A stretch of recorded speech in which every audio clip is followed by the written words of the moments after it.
Hey, no bra? Of course not. Nobody wears those anymore. Nobody except us drill sergeants. Yeah, but look, Estelle, you can see her nipples as plain as day. Daddy, don't be so clinical. But it's immodest. So I'll get some sandpaper. Look, young lady, when I was your age... When you were my age, you all wore brassieres that made your tits stick out like torpedoes or something. Tits? What's this tits business? Sounds like I'm back in the barracks. All right, then. Mammary glands. Welcome to Blood and Black Rum Podcast's Halloween 2022 special. This year we're craving some Cronenberg. We're bringing you Wes Craven and David Cronenberg movies all Halloween season from September to October 31st. Experience the visceral thrills with movies like A Nightmare on Elm Street, Rabid, Last House on the Left, and more.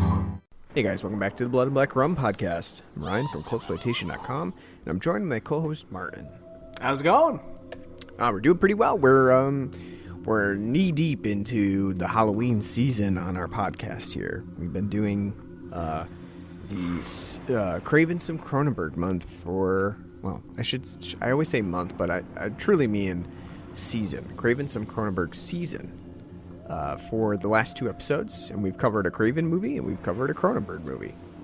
So we are well on our way into the Craven some Cronenberg, and today, because we have already done both of them, we're gonna switch back again and we're gonna do a Craven movie. And I'm wondering how people feel about this switching back and forth between directors. It's kind of a cool idea, I think. Kind of gives you a little taste of two different styles. I like it, and I think watching it for the show too is kind of gives you a nice little palate cleanser. Well, even if they don't like it, tough shit. That's too bad. We're continuing it. Put a lot of thought into it. No, but seriously, it is nice because I think because we do 2 months, we do September and October, and usually we have a bonus film in there because they've been releasing some type of horror film, in theaters for us to go and check out during this time. It's always, it's nice because when we've done the theme months, we've usually done, it's been like half and half. Because we've done Carpenter, which was great last year because we both love Carpenter, but that did become tedious after time. When we did the Saw retrospective, that was the definition of tedious. Not the same director, but because it's the same franchise, same idea. Same thing when we did Halloween, even though we have different directors and producers and stuff getting their hands on it, it becomes a slog sitting through, the same thing, basically, the same concept over and over again. So, not only are you getting fresh concepts with each film, but you're getting fresh perspectives from two different directors. Yeah, I think it's a fun time. I'm enjoying going back and forth between them and just seeing the differences between the two directors. The fun thing about it, too, is we're doing, some of their early work. We're kind of jumping into, the more mainstream work that they've done. Both of them having had, time periods where they did, early movies that weren't really recognized and then kind of jumped into more of the critically praised movies that they did later in their careers. So we're kind of jumping through all of those areas, and I think it's cool little prospect that we've got going on. So we're jumping back into Wes Craven, and actually, we started off with his the film that really put him on the map, the big one. Before Scream, before he did movies where he was really, praised for his meta commentary. Nightmare on Elm Street was the big one that, kind of got him there. He had done movies before that, of course, and movies that had some critical acclaim earlier on, but The Nightmare on Elm Street was really the big one that put him into, mainstream critical success. For this episode, we're going to jump back from that movie, and we're going to go to Craven's literal first directorial debut.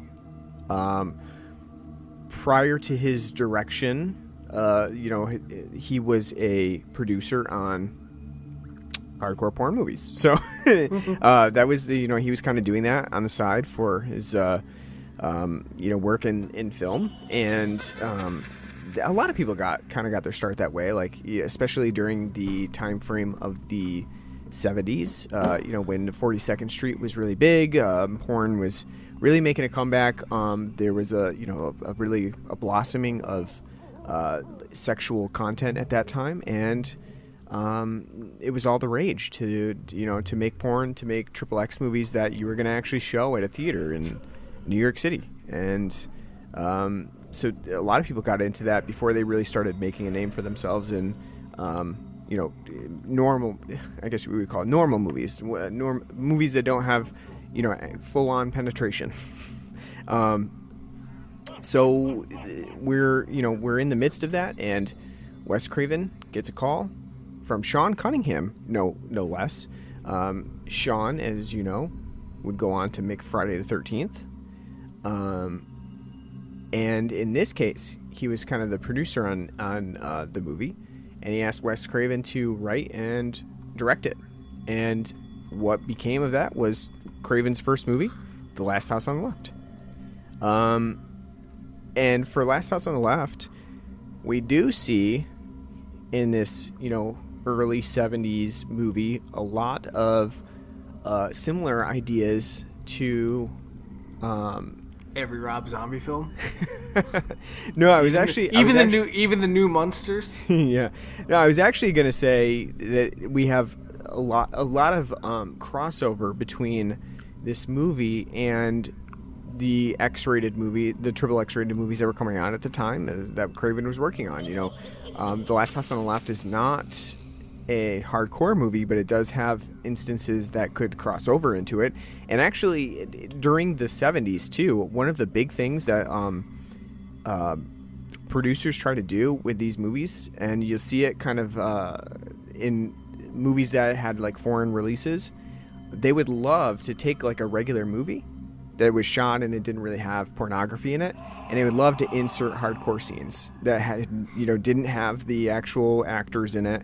It had just like, you just see like the genitals, and you just see a massive schlong in there, and it's like, oh wow, I guess this our protagonist has a massive schlong for some reason, and you would basically get this hardcore scene that was totally out of context from the rest of the movie. Like maybe there would be a sex scene in the movie that they could slip in this hardcore scene after the fact.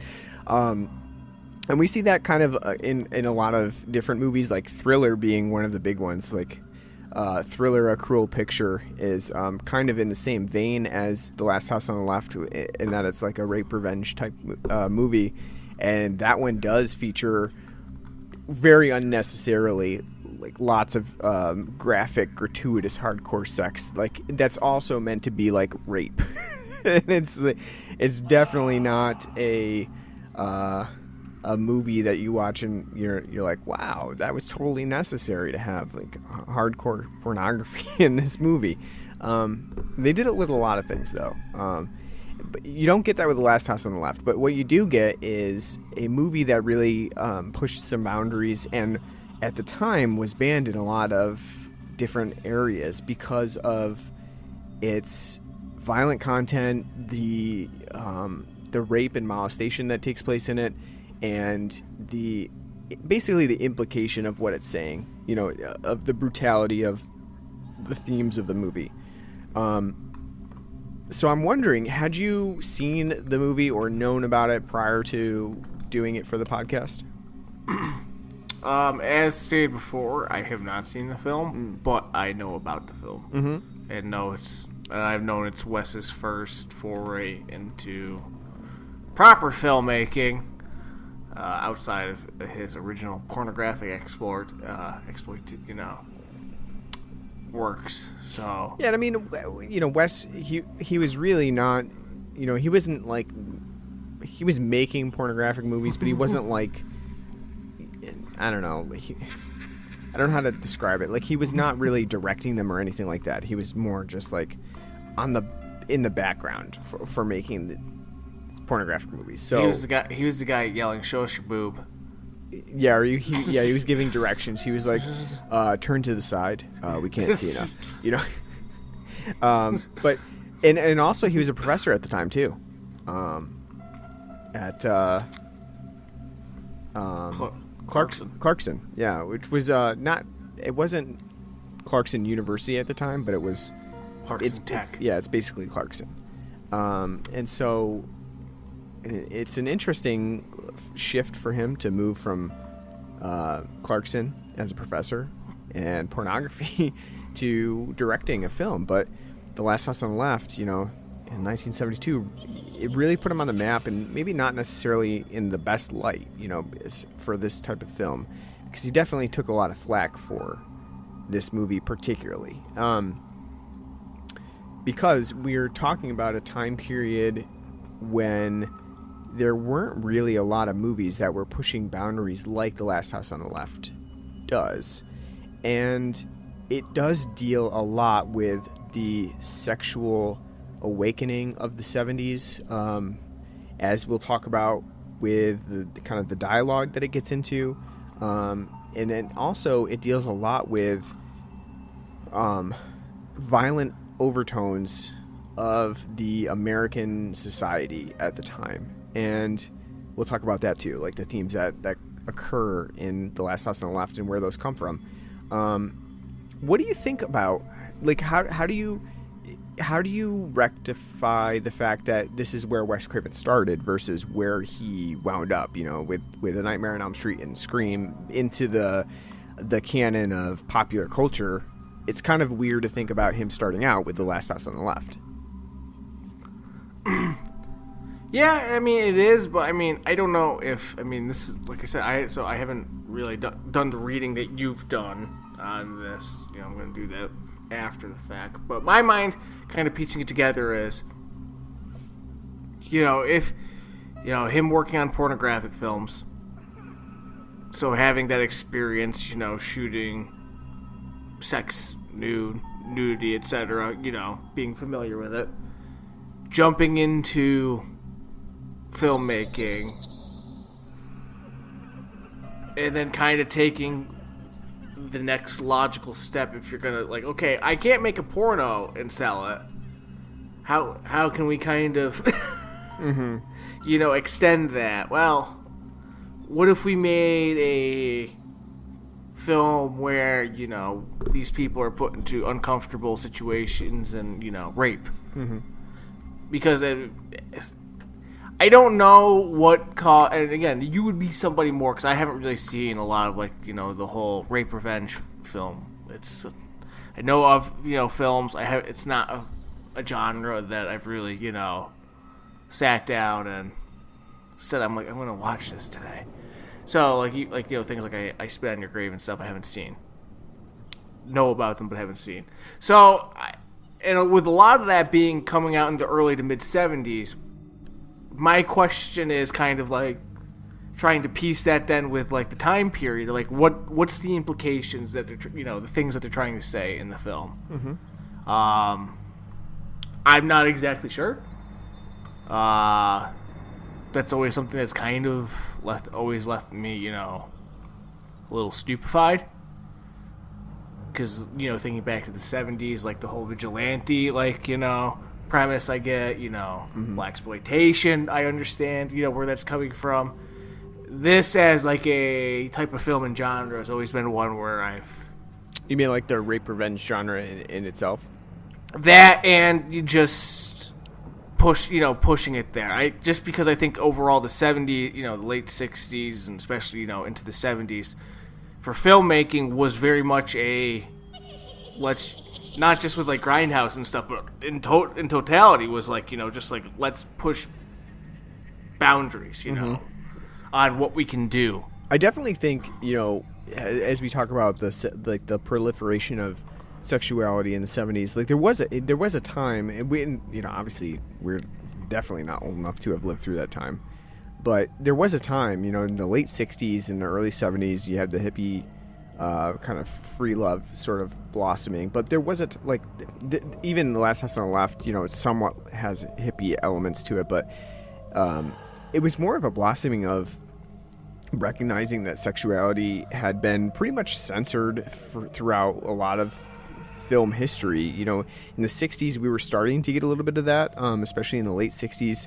There were always like these fringe movies and pornography that was sort of being made during that time, but a lot of it was really censored, and we even see that in movies like Psycho, which came out in the late '60s and had early '60s. Yeah, in the early '60s, and had to basically self-censor itself by going with a black and white scheme because of the the presumed violence of it. It has always been sort of the idea that film, especially marketed towards the mass market, was to be a little bit more neutered than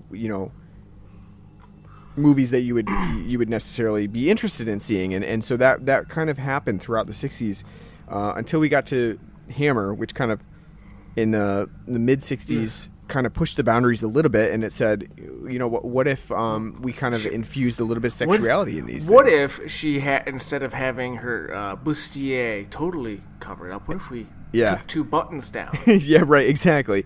and that's what we kind of see, and we see Hammer getting more and more risque as the years roll on, and by the time we get to like the later films in the vampire series, with Christopher Lee or some of the Dracula movies, we are getting full on nudity instead of just like the hint of it. I think too, again, like I said, like I think because of the explosion of like independent filmmakers, with like the studio system nearly collapsing and like this outpour of like studios giving filmmakers artistic freedom because like, yeah, sure, why the fuck not? Like that's why. Like you think of like from like 1967 to like 72 when The Godfather came out, like the jump in like what was like popular. The Godfather seems tame now, but like back then, the scene where Sonny gets fucking lit up, poor James Caan gets lit up at that toll booth with all those squibs. That's damn violent, and like, and you have in like I think 68 when The Wild Bunch came out. That that's a very violent film. That was by Sam Peckinpah. That was like like the christening, like the kind of like a beginning of like anti-westerns with like the message it was sending. So I understand like we're in that type of time period where we're taking like these steps and boundaries on like what if we did this, what if we did that, what if we pushed these ideas on like sexuality, violence, further. But the only, like I said, when it comes to like rape revenge, the only thing I can think of is usually it comes from like a place of, okay, here's this backlash against women's liberation and sexuality in general, but it's not like they're showing the backlash, but they're not agreeing with that backlash. Yeah. Basically these people are put in places of being called like like harlots and whores, even though they're not agreeing with that. But they're taking it to like the ultimate step of like, well, she was wearing that skanky outfit, so that's what she got. Right, and I think like The Last House on the Left is kind of like an early precursor of the rape revenge, but I wouldn't call it. I actually would not categorize it as a rape revenge movie, even though it does fall into the idea of there is rape, there is revenge. We'll talk about how the differences between this movie and something like I Spit on Your Grave show a clear discrepancy between each other, and especially since Last House on the Left very early on, 1972, I Spit on Your Grave, not till 1978, did a little bit, had a little bit of a different vibe to it. So we'll talk about all that as we get into the movie proper. But first, let's take a break and let's talk about what we got on the show for beer today. This is one that I actually went out and picked up from the store because I saw it and I was like, you know what, I gotta have this. I'm in the mood for something that I haven't had before, and this is one of well, at least I thought it was one of them. I don't know if that's true or not, but I had seen that I hadn't checked into it, and that's always a cue in for me, like, oh, haven't checked into it, probably haven't had it, so I'm gonna go ahead and grab it. And it fit the themes of the show now, so I picked up Jack's Abbey's Copper Legend Octoberfest for this episode. comes in a 12-pack. So that's another thing that like puts it on the check, yes, I want that list. Because, a lot of times now we're getting like four packs of Oktoberfest, and that's just not going to do for me, honestly. Right, no, exactly. It's absurd for everyone. You know what, actually, because hopefully we'll get Sloops on here for the season, because they just announced they have theirs. And Sloop's famous for doing nothing but 4-packs. If that's a 4-pack, I'm going to be I think theirs is actually a 6-pack, to be honest with you. Because it seems like in line with their other types of like lager styles that they do 6-packs with. I was watching the other day. I watched this beer aficionado on TikTok, and it's like pretty much I only watch like 3 people on TikTok, and this guy's one of them. And he was talking about Oktoberfest and how you choose who you want to get an Oktoberfest from, because he was saying there's a proliferation of people making Oktoberfest now, which I would argue, especially in our area, I don't really see that. I don't see a number of people making Oktoberfest, but maybe if you live in a bigger area, you would. But he was talking about how you choose, and he said that anybody who has been making a solid lager style beer in the past, which also is not a lot of. Exactly, but anybody who does make a solid lager style, you should probably trust that they're going to make a pretty good Oktoberfest. If they're not known for making lagers, if they're pretty much IPA heavy or something like that, then it's kind of like a gray area of like, well, do you like that place? Do you think they might do a good job with it? Get it? If not, then probably skip it. And I thought that was an interesting idea. At the same time, though, I kind of disagree with that. Like, I actually am really interested in those breweries that make IPAs and branch out into Oktoberfest, because I want to see what they do with those. Like, do they really mess it up? I kind of am curious. Like, is it a total disaster? Or do they do a pretty good job with it and, surprisingly make a good lager, even though they are known for their IPAs? And we saw that with Treehouse when we did it last week. They're primarily known for a lot of their IPAs, but hey, they make a good lager too, and they made a good Oktoberfest. Here we have Jack's Abbey, and they're not really known for any one particular style, I would say. I think they do make quite a bit of lagers. And I was just interested because I see a lot of Jack's Abbey, and I've had a few of their beers. I don't really know them too well, even though they're kind of our neighbors. So I wanted to check this one out. And I'm pleasantly surprised by their Oktoberfest. I think that it's a pretty good brew. And I know that you had some misgivings at first when you tried it. Why don't you walk us through how you're feeling about the beer now? I like it. I like it a lot. Kind of took some getting used to, because even though I'm a big fan of, when it comes to Oktoberfest, it being a Marzen instead of a Fest beer, because you get more breadiness, you get more maltiness. Like a caramel, a lot of caramel to it. Yeah, nice caramel, sometimes, peppery, a little bit of, pumpernickel. This was very, at first, like the beer says, copper. Very bready, very dark bready, heavily malted.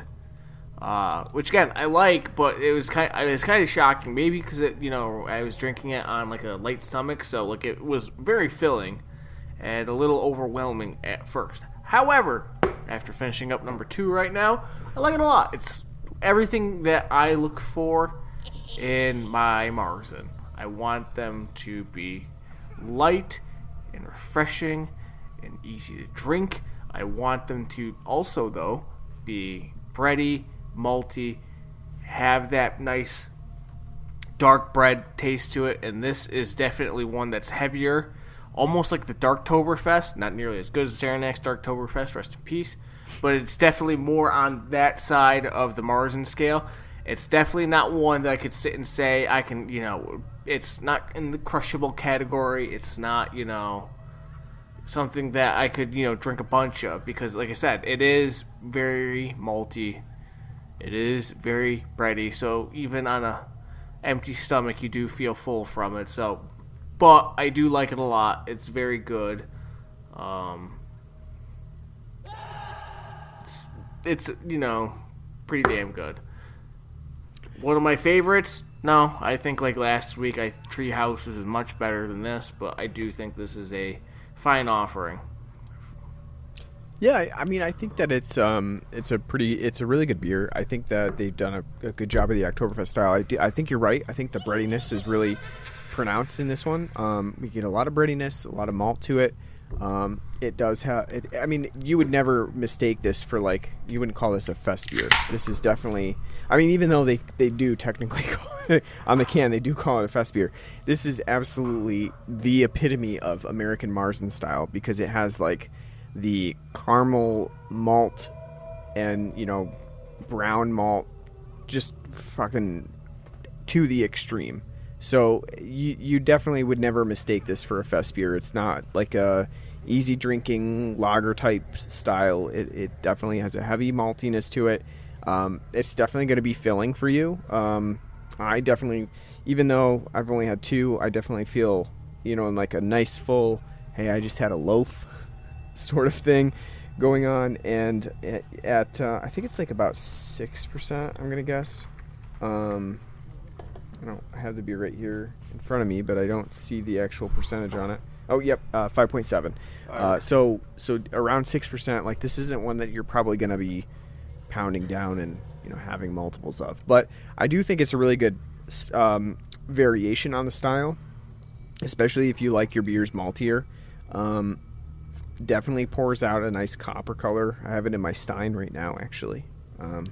Ooh, a Stein. Yeah, I have a Stein. I got it from my wife's grandfather. It's a very nice vintage Stein. Passed down. Well, so, son of a bitch. Very fun. Our Fidens mule just sent me a screen cap at Marcy's Discount Beverage, so that's out near Syracuse. This would be worth it though. Cranberry Orange Keller Beer Keg from Genesee is only $59. Ooh. Get a whole keg of it. That's beautiful. That'd last me till Thanksgiving. We'll get it for Thanksgiving. Yeah. No, but... Well, seeing as when Halloween comes around, and we're doing Halloween-y things, Oktoberfest is going to be totally out of vogue. That's probably what we're going to have to do. I know. Yeah, but Jack's Abbey, I definitely would recommend giving it a check. I think they do get around. I think they have quite a bit of distribution. So if you do see it around, I'd recommend grabbing it because I think it's a pretty solid beer. Go in your goddamn Massachusetts Spurs. Nice little copper bullet for you. Like I said, it's definitely not a fest beer. So if you go in thinking that you're going to get something light, it's definitely not that. To be honest with you, I think the only people who are kind of, at this point, they're paying attention, Fest Beer v. Marzen, these people who drink Oktoberfest. Mm-hmm. Which isn't, I don't think, that big of a population part of the American drinking. It was actually funny because I went to an Oktoberfest at a brewery this past weekend, and I was waiting in line to get my 3rd or 4th Oktoberfest, I can't remember. And so I was in line at the beer tent, and there's an older lady in front of me, and she had asked the bartender. She's like, "What's this Marzen style?" And they're like, "Oh, it's a style of beer. It's it's a type of Oktoberfest." And she's like, "I've never heard of that before." And it was just kind of funny because, I think you're right. I think only people paying attention to the difference between Marzen and Oktoberfest and fest beer are the people that drink it heavily, like us, who really care about the differences. Waiting until the fall to come around. Yeah, let's go. Exactly. And that's not to say I like both. I am a big fan of both styles. If you make a fest beer, that's great. I'm going to pound them down. If you make a Marzen style, that's great. I'm going to pound them down. I like them both, but they definitely do 2 different things. So, next up, I would like to do the Sam Adams Oktoberfest. Have we ever had it on the show? Did we do Sam Adams Oktoberfest? I feel like we've had to, but it might be nice to revisit it because, again, I've been seeing people talk about the Sam Adams Octoberfest, and I'm like, I love Sam Adams Octoberfest. And to be honest with you, for a very long time, I used to love Sam Adams Oktoberfest too. Like when fall came around, that was like what I was running to. I was heading to the store, and I was like, I'm fucking buying the Sam Adams Oktoberfest. You want to know what's one of the problems with Sam Adams Oktoberfest? What? Take a guess. What's wrong with Sam Adams Oktoberfest? You know, it's staring right at you. They changed the bottle? No. Oh.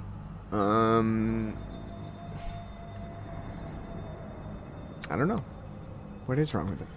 They spelled Oktoberfest wrong. That is true, and they do. I was going to say that too about Jack's Abbey. They spell it wrong as well. But I agree with you there. It would be nice to do it, because I don't think I've had, even though I like to think of it as like an old reliable when it comes, because it's one of the few offerings of Sam Adams that's still, worth a damn, between that and like the Boston Lager, like the only two that I'll find myself like, okay, yeah, I'll grab that. I don't think I've had it in like a year. I would say it's probably been a couple years for me that I've had it, because I like I said, I've been staying away from it. I've been like, I used to drink that a lot, so I'm gonna go with some other people's. So it'd be nice to bring it back and see how it is. But at the same time, here's also one of Sam Adams' problems. They change the recipes too fucking often. Mm-hmm. They tinker with it too much, so it very well may, I agree. I would like to try it again, just to see, does it hold up? Is it still old and reliable, like you said? Because it was the thing that I turned to, every fall. I was like, I'm fucking heading out to get my Oktoberfest from Sam Adams. And that was it. That was like the only Oktoberfest that I would have. And, now I've changed, but I would like to return to it and see if it's still, it brings me back to like, what is it? Like 13 years ago, 15 years ago. Oh my God. Something like that. Just about. Something like that. Let's say just about. Oh, and I'm Good on Lord. their webpage right now with their Oktoberfest, and right behind it is a beautiful, big Bavarian pretzel. Oh, Jesus. Yeah. Oh, and you know what? And their mix has a fest beer too, so we could do both. Oh, very nice. We could get the variety pack with Try them out. Try them both out. Yeah, limited release, the fest beer. Ooh, all Let's see right. what they say. That's a plan, man. I'll get that. Does it have the pumpkin in it? I mean, you can just give it to me. It does. Yeah. I'll try it again. Let's see. The Sweater Weather pack has Boston Lager, Fest Beer, Oktoberfest, and the Jacko Pumpkin Ale. That's all right. I'll give it a try again. I used to drink like the Mad Jack. Remember when they had the Mad Jack in like the bottles? I used to drink that. I remember. I wish distinctly I had it like on a camping trip, and I was like just drinking Mad Jack. But I don't know. Yeah, so maybe that's a plan. Maybe we'll do that next time. Be fun. Okay, let's talk about The Last House on the Left. We're already 30 minutes into this show. Weird. No, we're not. We had to do the history of Grindhouse, so took a little while. No, all right. So The Last House on the Left, first, directorial debut of Wes Craven. Going into this movie, when you first saw it, especially since we watched the uncut version. I have the Arrow Video Blu-ray, which they did a really great job with this, Blu-ray box set. They did like 3 different cuts of the film. The film has it had multiple different titles at one point. It had different cuts, especially because it was censored in a lot of places. We watched the unrated cut. So going into this movie, we even had Wes Craven from 2004 being like, yeah, it's unrated. Yeah, because it was originally released in its unrated cut on like a DVD that was released like probably early on in the 2000s, and I think Wes cut a intro for that DVD, and I think Wes had been reluctant to actually return to The Last House on the Left for most of his career. Like he didn't really talk too much about it. I think at one point it kind of got him shunned until he went on to do different movies, and The Hills Have Eyes probably kind of brought him more towards the forefront, even though it does feature a rape scene kind of reminiscent of Last House on the Left. But so The Last House on the Left is definitely a movie that feels very grindhousey. It is a very rough movie, and I don't mean that in the sense that it's not like what they would colloquially call a roughie. a roughie meaning, I mean, like a rapey type movie, which sometimes was a type of XXX movie that you might find as a roughie. But I don't mean it in that sense. I mean it in the sense that, like, as a directorial debut, it is a rough movie. It is not edited particularly well. It does not have what people would call good cinematography. It is very rough around the edges. I would say it's very reminiscent of 70s porn. Yes, it is. Yeah, absolutely. Like you definitely feel like you're watching like a very, very low budget 70s porn, because it just does not have refinement to it.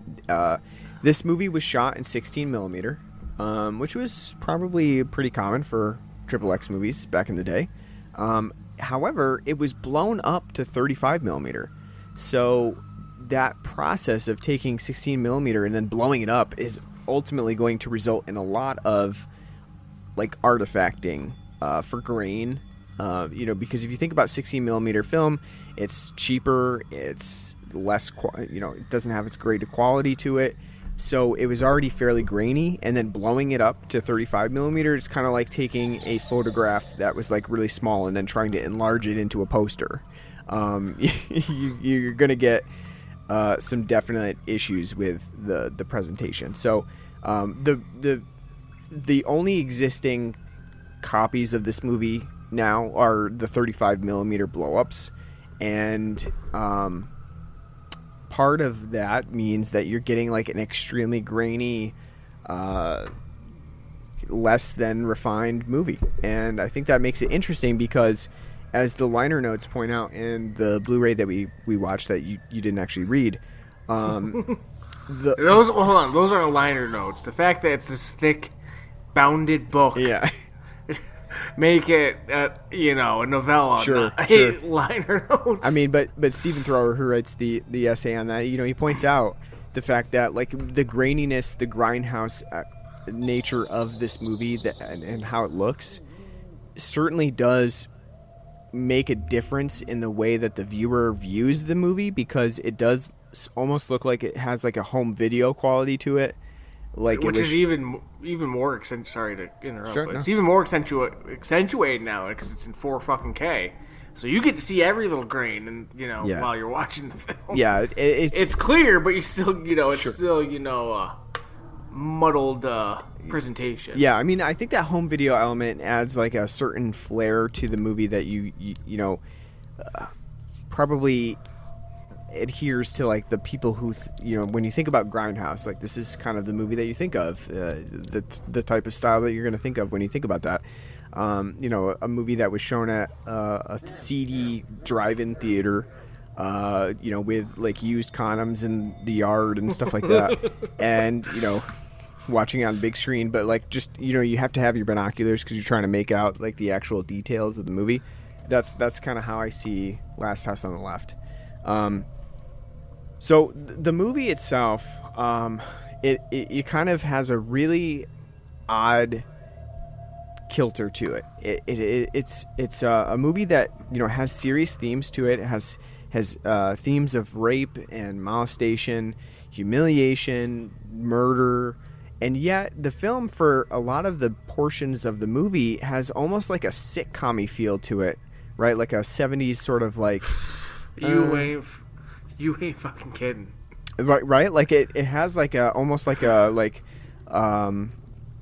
it's almost like when the Brady Bunch had like a serious episode, right? Like because you'd have like the antics of the Brady Bunch, like at the beginning of the episode, like everybody's getting up for breakfast, and you're like, oh, Jane, what did you do? Or what's her name? What the fuck's her name? Jan, what did you do? Like, oh, I spilled the jam, blah. And then you have the laugh track and the wacky music, and then you have the serious episode where it's like Jan gets into drugs. That's kind of how I feel about how the film kind of picks up on its themes, because. And I'm not saying that is in any way like a bad way to film this movie, especially because I think that a lot of the utilization of like the cheesy music that David Hess sings, I think is like a juxtaposition to what we're seeing on screen. That music alone is what puts this film into fucking like 70s porn tier. Of just like, you know. It's got like the wannabe like Hall & Oates folk music to it. Well, I was gonna say more like Simon and Garfunkel. Sure, you know, yep. Simon and Garfunkel. Not Hall & Oates. They weren't really doing in the mainstream then, but just like harmony, playing the guitar. This girl's getting raped. Things are bad. And David Hess is the rapist too. Yes, you know, he's doing the music and he's the rapist. I do think it's an interesting juxtaposition. We do see this quite a bit in 70s movies too.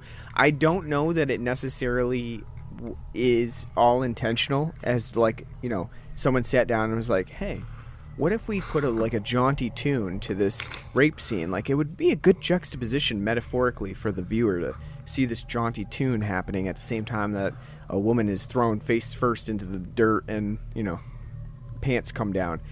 I don't know that they necessarily made the connection, but I think like we kind of see it now, especially like critically looking at it.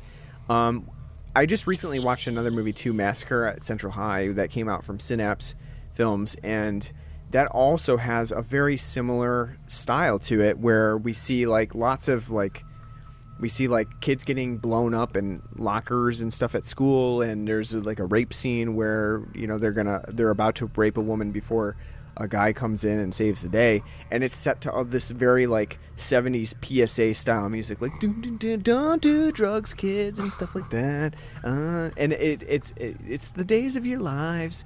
I like, it was a very common trope at the time to do this, but I do think like there was some intention from Craven at this point with the songwriting, because he gives Krug, the main antagonist of the movie, he gives him his own theme song. Basically, it's like there's a Krug and Sadie theme song. It's like they're driving along and he's fucking her. I like to think it's like it's the inspiration for Smokey and the Bandit. Yeah, it's literally like the exploitation version of Eastbound and Down. Like, it is, yeah.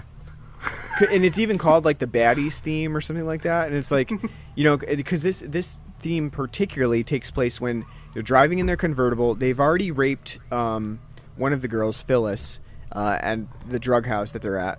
And then they've thrown them into the convertible's trunk. They're driving down the road, and Krug and Sadie are just basically having sex in the back of the car. Because you see like Sadie, like, you know, reverse cowgirl on him.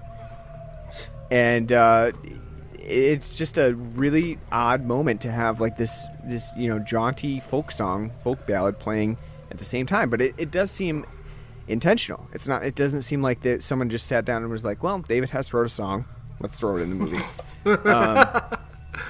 So do you think he wanted to write songs, or do you think Wes was like, listen, we don't have any fucking money, that could be another thing. Was there just no money? Here's a guitar, fucking start coming up with shit. Wes, I don't know what's right. Well, fucking figure it out. Yeah, I don't doubt that either, especially because like the, you know, the kind of ambient score, not the songwriting itself, but the ambient score is very, very, very, very minimal. It's like 2 or 3 synth chords, like ding dong dong, ding dong dong. It's very, very minimal. You might be right about that, because the film was such a low budget production. Maybe they were just like, hey, David, you can sing somewhat. Why don't you write some music for this movie? I agree. How do you feel about those scores though? Like the actual soundtrack that plays on top of very like serious moments, like, you know, Phyllis and Mary being humiliated. They're, you know, forced to have lesbian sex. Like you got that going on, and you hear like, road nowhere, can't go home. It's a road nowhere, you're all alone. Yeah, no, I mean, it's bad, but the one thing this film, and it's going to probably be the wrong word, so I'm sorry, but the one thing this film doesn't lack is charm. Mm-hmm. Because I think having Wes Craven at the helm, directing it, editing it, having his vision, is what makes this what would be a dreary slug of a film. That's your stereotypical 70s just exploitative garbage. Mm-hmm. That's, it's only 80 minutes, but it's a slog to get through. I think Wes's charm is kind of what, elevates this film. And I think that's kind of the same with the music, too. It's not good, and it's inappropriate at times. But you know what? That's kind of like what was going on during the time period. And I think, again, because of Wes's charm, it has that charm where you're like, okay, all right, this is what we're doing. I mean, I do get the feeling that the inappropriateness of the music and some of the sequences that sort of play off like sitcom elements was intentional. Like the whole cop element is like straight out of like fuck it. I mean, I know it's like a decade later, but like it's very much like the Andy Dukes Griffith of Hazzard. Yeah, was that well, not Andy Griffith, but like Dukes of Hazzard, like just like bumbling idiot cops. Like there's a rape going on literally next door, and they're like, "What are we gonna do? You didn't fill up the gas tank, dummy. Guess we gotta hike 15 miles." Yeah, I mean, it definitely like I feel certainly that is the poking fun at the police, and like they do not have your best interests at heart. They do not know what's going on half the time.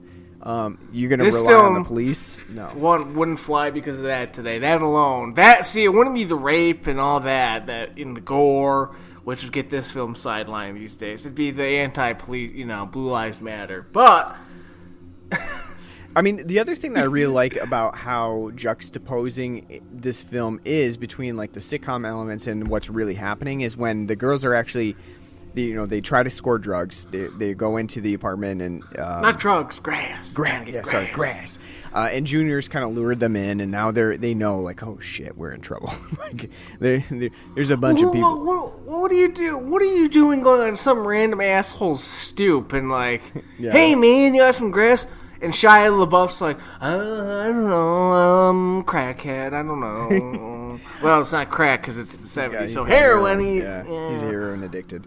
Yeah, but what? And not only that too. Like, oh, what are you gonna do? We're going to a band called Bloodlust. What is that supposed to be like? Playing Black Sabbath or something? Yeah, I think it's actually more like Alice Cooper, and killing the chickens and stuff. Was Alice Cooper even playing that early? I don't know.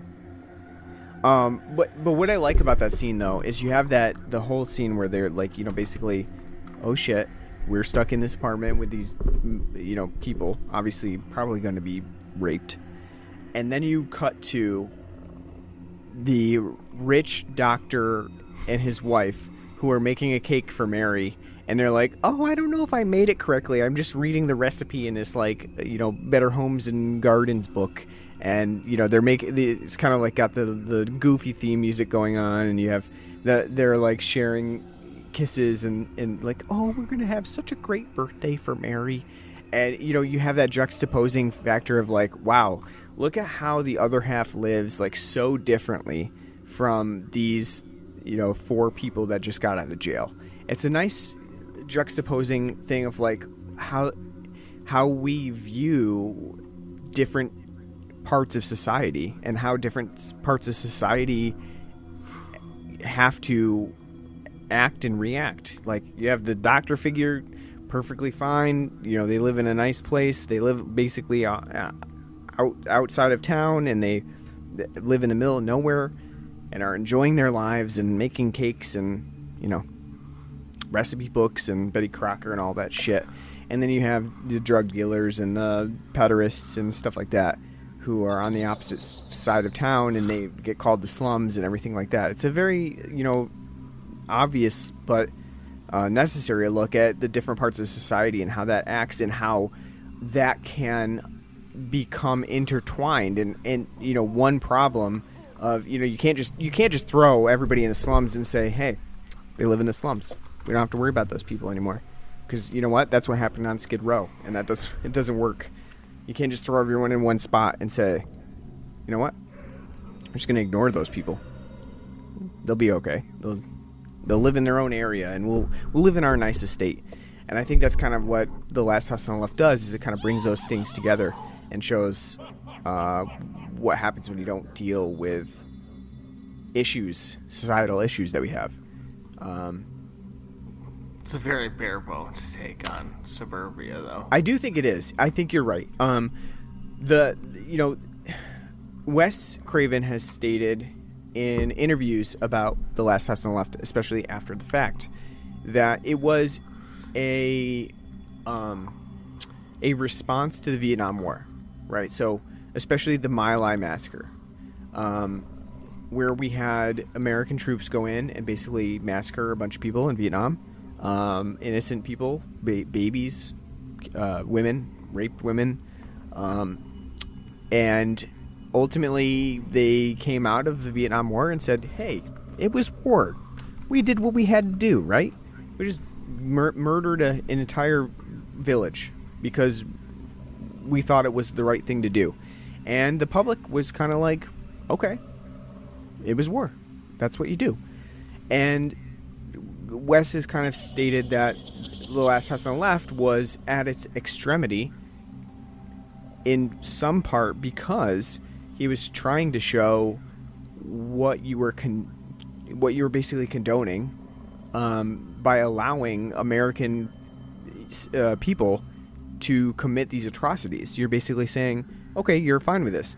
And so when they walked out of The Last House on the Left saying, wow, that was brutal, that was too gory, that was absolutely disgusting, you were basically giving yourself a, like catch-22. Like, how can you condone what we did in war, but not see it in a movie and say, wow, that, I guess that's just what happens. And so I do see that happening in The Last House on the Left to an extent. I do see that the themes of this movie do kind of run into elements of, like, how do you condone what you're seeing and how are you watching this disturbing movie. At the same time, I do think that Wes kind of left out the part that would really tie it back to the Vietnam War. And so I think that's probably why a lot of people, especially critics at the time, found it difficult to connect with The Last House on the Left in any meaningful way, because I don't know that it really does get its point across of what it really wants the viewer to see.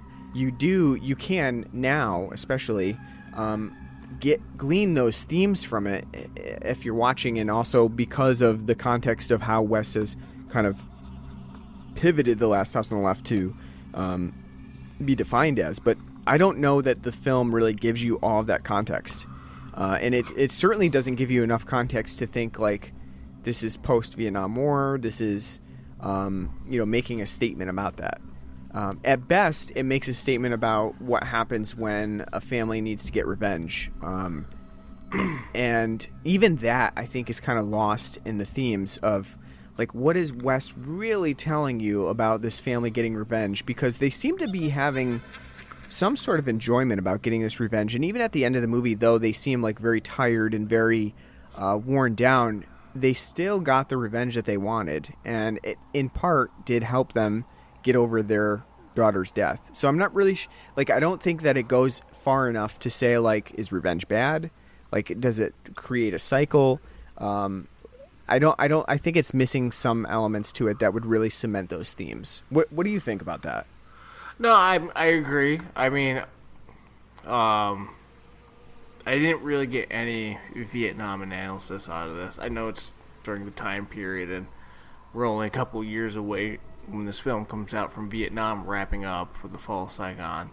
But I don't really get that. Not only that, the whole revenge aspect of the family, I don't know what you're supposed to take away from it, because the cops are so bumbling and foolish. Is it supposed to be a vigilante film at the end? Or, like, are we supposed to be rooting for the parents and them in their pursuit of vigilante justice? Or are we, I don't think...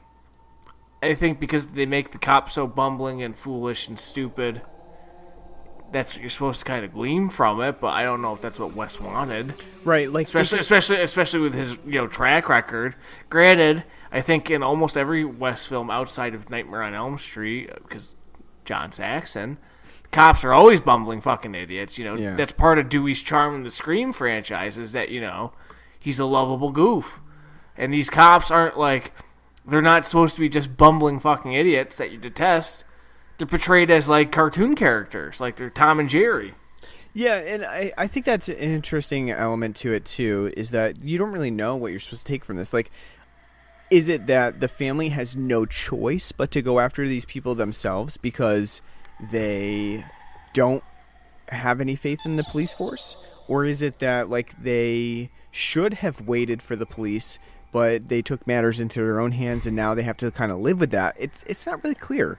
And I also think that the film relies a lot on like fate, right? Because there's like the fated element of like they go back to Mary's house, basically the woods around Mary's house, and then the killers, Weasel and Krug and Sadie, they go to Mary's family's house on a whim and stay the night there, and it's like a lot about fate. And it's really hard to glean. I don't think we get enough context in the movie about its themes, and I think that's where The Last House on the Left kind of goes wrong. I think I don't really think that it is a movie, especially now, that is very offensive. I was thinking about this, like, in the 70s, this movie was deemed pretty offensive, especially because of its rape and the humiliation, especially in the whole tagline is "This is just a movie. This is just a movie. Right. This is just a movie." I think, and part of that too was is partially like homophobia too, because a big part of that is like the lesbianism, where they keep talking about how sick it is. Like, wow, two women, touching each other, so sick.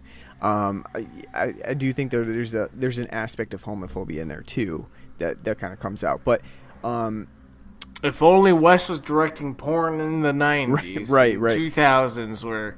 And I'm not saying that was like intentionally homophobic, but I'm saying like at the time in the 70s, contextually, lesbianism was like, oh, no way, wait, lesbians, was something that you saw in porn, but not really anything else. But not real. Right, exactly. But I think, like, too, the movie itself, it doesn't, I don't know, it just doesn't really come together, and I don't think that it would be seen as so disturbing at this point, and I didn't really find it too, overwhelmingly, like, amoral either. As it's been come to known, I think for over the years it's gotten kind of a reputation that doesn't really precede it. And like I was thinking too, my wife watches the show Outlander, and that show has a lot more rape in it than this movie has. Like, and that's a show on Starz that is, I would say, more explicit than what we see in Last House on the Left.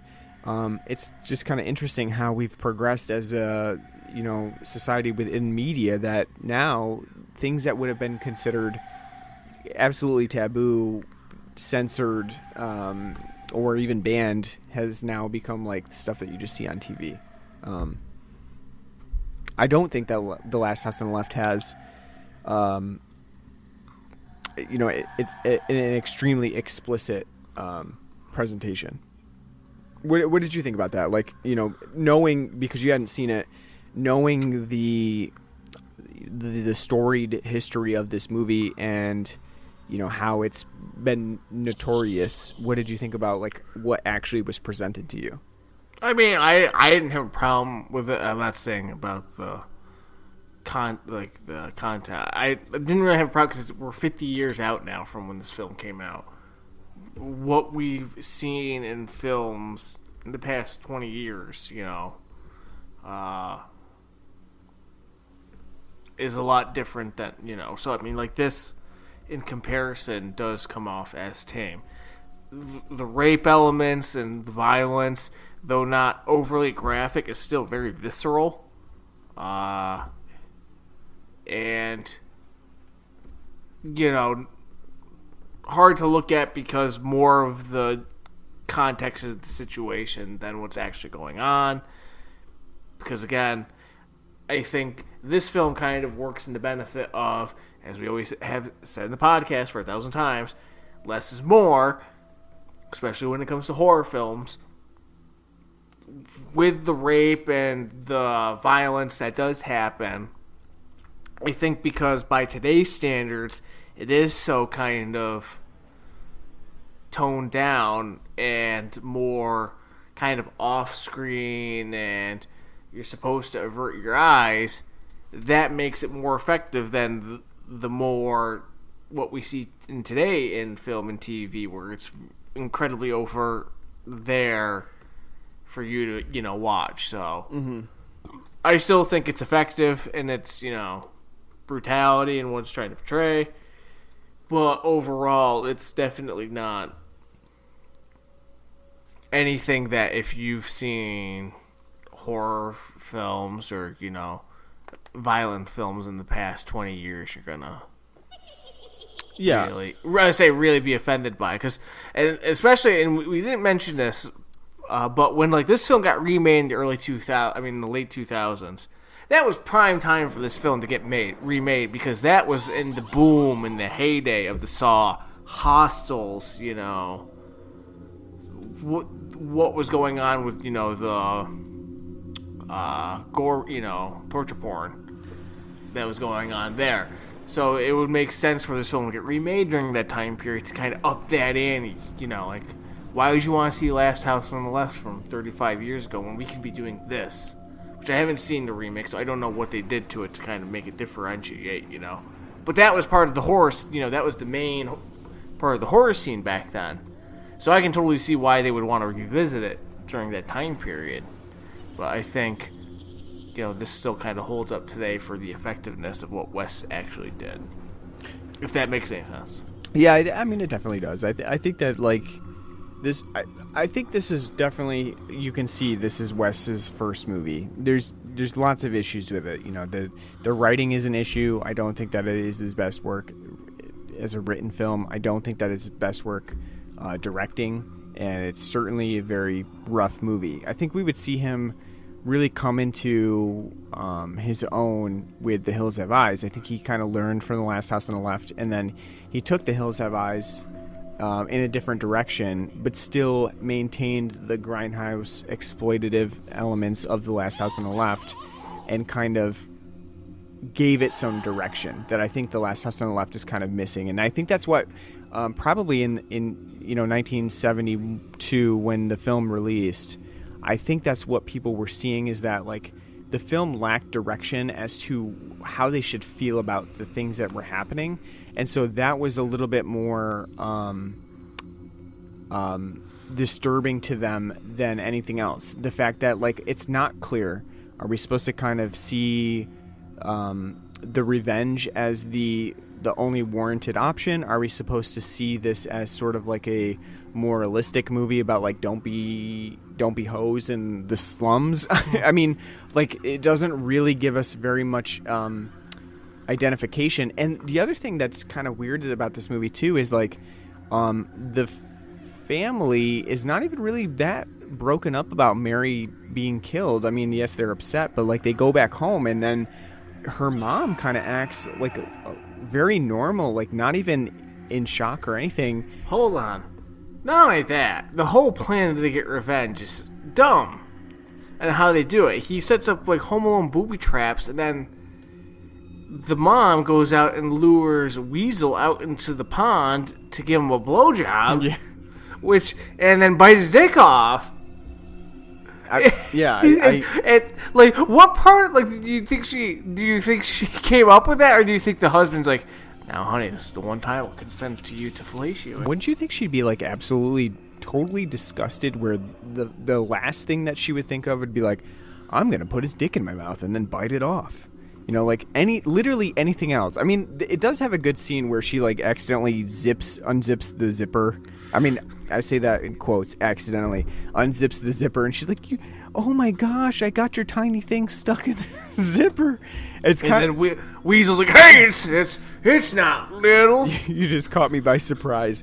I mean, I do like that part. I think that adds like a nice bit of like levity to the situation. But at the same time, I feel like it's a little bit out of left field where she'd be like, I'm going to put his dick in my mouth. Yeah, I mean, like, again, like, it's just weird because it's like, all right, family, we found our daughter brutally murdered in the pond. All right.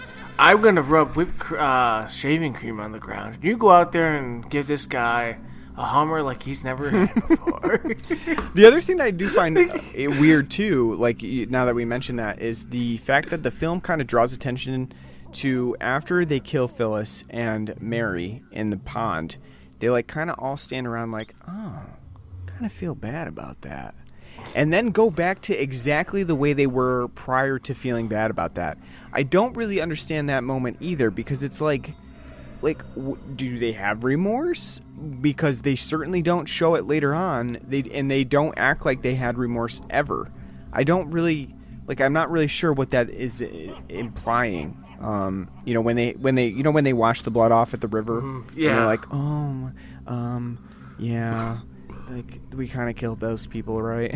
I don't really know what that was implying. Like, that if they were supposed to have remorse, it doesn't really last. And, you know, are they just returning back to the animal natures that they normally have? It's not really clear. I think that's, like I said, that's again where The Last House on the Left kind of misses the mark on what it means to show with its themes. And I think that's probably why a lot of people didn't really resonate with the movie and kind of found it disgusting rather than whatever it was supposed to show about society as a whole.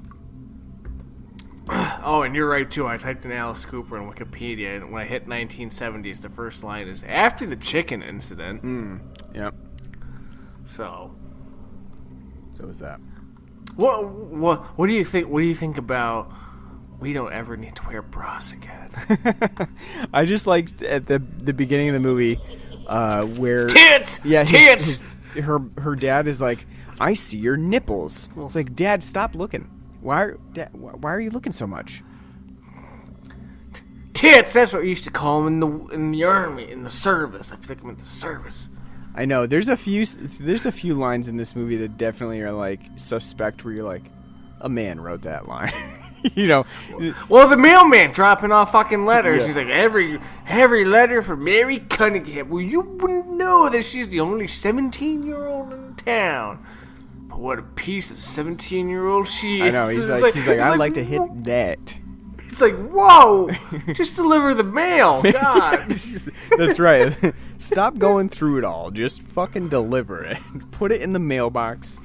Put the flag down. You're like, be on your way, mailman. He's like, I'd like to put it in her box. I know. Yeah, that's right. Yeah, there definitely are a couple lines where it's like, whoa, Wes. And apparently, too, the original script was a lot more explicit and definitely had a lot more of those elements to it. And apparently, too, Wes had grown up Baptist, so this was sort of like a coming out for him of being like, you know, fuck baptism. I'm gonna go crazy. So, really interesting. What'd you think of the spaghetti and meatballs? The spaghetti meatballs! That meatball looked undercooked. Did you notice that? Yeah. It was a very pink meatball. I would probably have sent that back and said, yeah, just give it a little cooking. That spaghetti almost looked like linguine with how thick it was. Yeah. And I do like how, you know, they had Weasel, who's, you know, basically Christopher from The Sopranos. You know, he's Christopher. Yeah, he's basically like, oh, this spaghetti. Oh, it's so good. Such good spaghetti. Just need Adriana there, like Christopher. Yeah, I know. Yeah, no, I thought the spaghetti. I would probably give the spaghetti like a 6, based on what I saw of the spaghetti. I will say, Mom's outfit after the killing, when they're having the spaghetti meatballs, that nice 70s dress with the ponytail. What do you think of when she basically gets ready, she has to go outside, and we keep seeing her switch from, like, you know, her night clothes to, like, got to put on, like, a nice turtleneck sweater? Oh, when they run away in the turtlenecks, like, I had to laugh about that. Delightful. And then, like, dad with the Christopher Lee, haircut Yep. with, like, the sideburns. Like, it's like, oh! I love that. It's so because 70s that hurts. It was really 70s, and it was the sweaters really just make this, because it was like they can't commit a crime. They can't do this murder without donning the sweaters. Like, it's just an integral part of this, this plan. They got up and they were like, before you go downstairs and get the chainsaw, put your sweater on. By the way, speaking of the chainsaw, that is a great line too. When he's when he has the shot, Krug has the shotgun, and he fires it off at him after Dad's already been running around with it. Just coming up the stairs, he's like, "Sorry, Krug, I can only find one shell." As he's chasing him up the stairs with the chainsaw. That's awesome. I would say the chainsaw scene itself is a little too long. No, it absolutely is. Wes tried to stretch your tension a little too far there. I think the early 70s were just like Steel and Husqvarna and Milwaukee probably just trying to get in on, like, come on, we gotta sell these fucking chainsaws. Yeah. No one's buying them. Because it's like a fairly small chainsaw too. It's it's not really that long of a chainsaw. And it's great when you can see this close-up shots of it, and you can see the blade's not even spinning. Yeah. And there's just constantly, like, these moments where he's throwing a chair at him, and it's like a very slow, like, I'm cutting through the chair. What do you think of the whole Krug and Freddy? Do you think Wes would recycle that later on? Yeah, I do. I think, and the whole child rapist and murderer. Kruger itself has apparently historical context for Wes, so I do think that he did use Krug in this context as well as, like, another.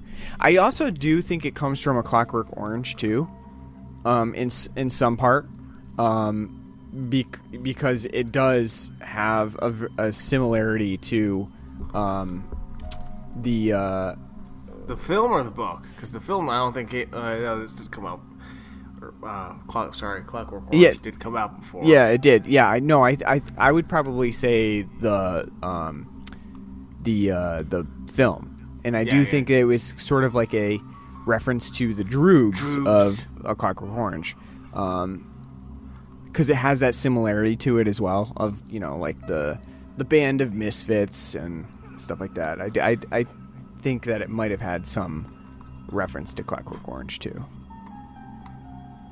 Another rape scene too. That's Clockwork Orange's rape scene. It's very, very brutal. All right, so we have to give The Last House on the Left. Oh, you got something? Yeah. What'd you think of Rheingold beer?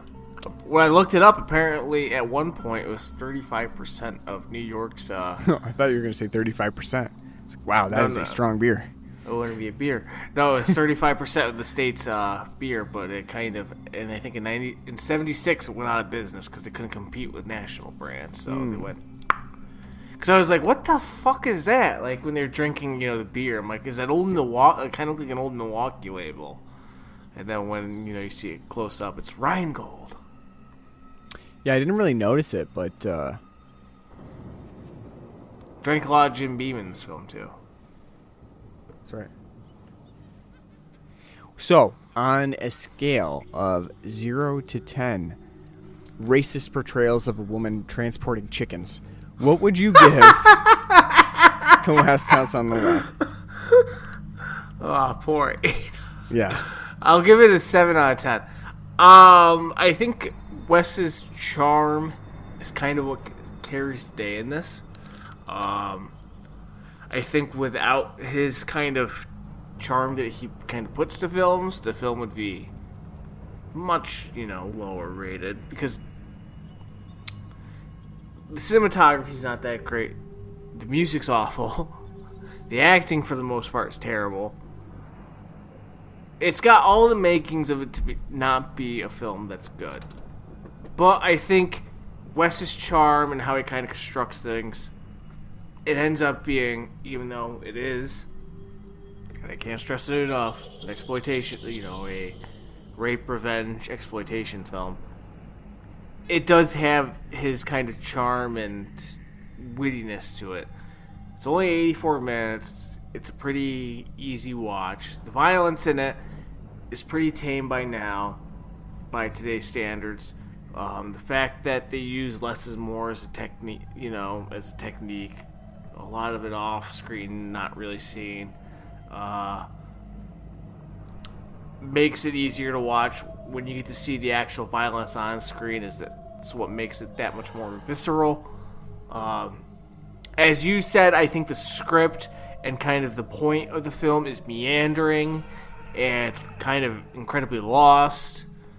But I think overall, it is a pretty enjoyable film, and especially within the exploitation genre. I'd give it a 7 out of 10. It's definitely not Wes's best work, but I can see, kind of where he's coming from, and then eventually where he'd go on from here. And I can see why it'd be, a kind of a cultural flag post, because it hits, all the beats and is definitely a precursor to especially in the 70s, to the films that we'd see later on that would take the ball and kind of go further with it. Yeah, I would give this I'd probably say like a 6.5 out of 10. I think that it is it's a fine movie to watch. I don't really think that it is the best in the exploitation genre that does this type of thing. I do think it's one of the earlier, versions of what it's doing. And it's definitely a film that you can tell has Wes Craven's imprint on it, although he would really go on to, refine that later on in his films, especially, when we get to The Hills Have Eyes. I think it's, for an early work, it's fairly good. It definitely does what it can with its low budget. And I think that, in terms of story, it definitely has a fairly good pacing. It understands the elements of the rape revenge genre, even though I would argue that in this movie, the rape revenge itself is really not portrayed because the girls are killed. So they don't really get to have their revenge, which is pretty much a component of the later rape revenge movies of, movies like I Spit on Your Grave, which has a woman who gets her revenge. This movie doesn't have that. The girls don't get their revenge. It's the family that ends up getting the revenge. So there's not that catharsis that you get from I Spit on Your Grave, where it's sort of like the feminist perspective of she gets to come back and have her revenge and, take out the frustration and the humiliation that she just experienced. She doesn't, the girls in this movie don't get that. I do think that the film lacks some context in terms of what Wes was really trying to get across here. I think that the script could have done a better job of at least referencing, if it was truly about Vietnam or about the tie-in to Vietnam and societal values at the time. We need a little bit more from the context of the movie to explain that. It doesn't really go into that in enough detail that we get that, and I think that's probably where audiences kind of lost the movie. And so it does sometimes just seem like we're supposed to not really side with the antagonist, but also perhaps partake in the violence that the family finally gets revenge in. And it doesn't really make a very good thematic point to it at the end of the movie. I don't really think that we get much in the way of that. So I do think that it's a fun movie to watch. I think that it really is one that you should watch, especially since it has gained such a notoriety. But I do think that there are better movies in the genre, and I do think that this is probably Wes Craven's lesser film in his filmography. All right, so I can totally see from this film, and I don't know, excuse me, how many other hostage films are at the end make the connection from this Funny Games. Mm-hmm. Yeah, right, right. The home invasion movie genre. Yeah. So that's pretty interesting. Yeah. So since we did a Craven movie, next week we're doing Cronenberg. And do you remember? What's that? Do you remember? I think we're doing Videodrome next week. Oh, do you think? I do think. If I have my schedule correct, I do believe. Well, why don't you pull it up? You should start carrying around a black notebook so you can keep track of this. I really should. Yeah, I'll have to. Is it Videodrome or Scanners? I'm pretty sure it's Videodrome. If it is Scanners, then people are gonna get a nice little surprise, but I'm pretty sure I almost feel like it'd be Scanners just because Scanners came first. Nope, you're right. It is Scanners, yeah. Yeah, I was wrong. It's Scanners. So we're doing Scanners next We're doing Scanners next time from Cronenberg. Yeah. Oh well. Sometimes you're right, sometimes you're wrong. Even when you make the schedule. Yeah, the schedule, it's not even a schedule. It doesn't say the date where it's going to be done. It just That's says... true. Like, yeah, I So, didn't really intend it to be like we're going in order, but we're going in order. So we're doing Scanners next week. Should be fun. Going back to a Cronenberg movie, especially one that has some fairly good body horror in it. So you'll definitely want to check that out. I better not fucking disappoint, because Rabid was oof. I don't think it'll disappoint. Well, I think you'll like this. Let's hope. All right, so if you want to hear our episode on Scanners, you can pretty much subscribe to us on any podcasting app that you can think of. We're on Google Podcasts, Apple Podcasts, Stitcher, Good Pods, our home base at Anchor.fm. Subscribe to us on there. Give us a nice review. We appreciate that. We're on Facebook and Twitter. Just search for us on there, Blood and Black Rum Podcast. We have a Patreon page at patreon.com/Blood and Black Rum Podcast where you can donate to us. We'll put it back towards beer. And you can write to us at bloodandblackrumpodcast@gmail.com. Let us know what you like, what you don't like, what you want to see covered on the show next time, especially for our Christmas season, which is coming up around the corner. And we'll definitely take those into consideration. Thanks for listening to our episode on The Last House on the Left. We hope you enjoyed that. And we hope you'll tune in next time for Scanners. And until then, take care.